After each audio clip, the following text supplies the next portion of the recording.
I started digging through these dusty wooden boxes with all my father's negatives exactly as he left them.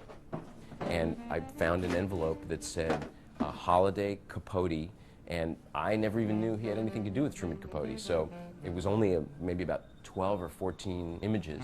Brought them back to LA, had them printed, and my jaw hit the floor. I just thought they were amazing portraits of Capote that were never published.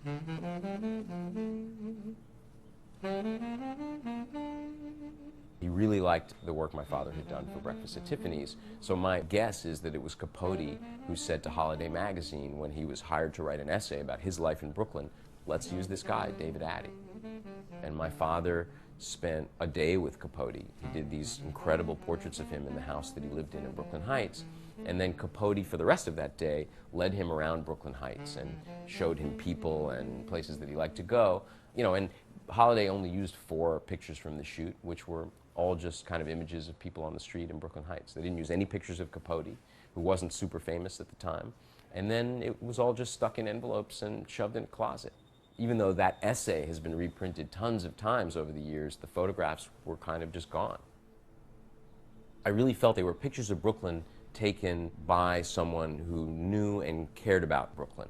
Brooklyn captured by a son of Brooklyn, and there's a real tenderness in the point of view, and the way he shows the children playing on the street and old couples standing on stoops and guys gathering outside a civic club. It's a very affectionate portrait of that time. There's nothing voyeuristic about it.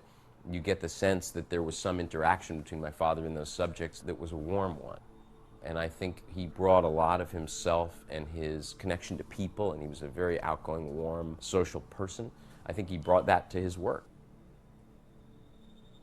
I think he was trying to do photo montages and these kinds of doctored images that may have been a little more cutting edge at the time, but I don't think he trusted his eye as a straight narrative photographer, and that work is being seen now and appreciated. I feel like I understand his creative process. I feel like I understand his sort of frailties in a way that I never could have thought about as a kid.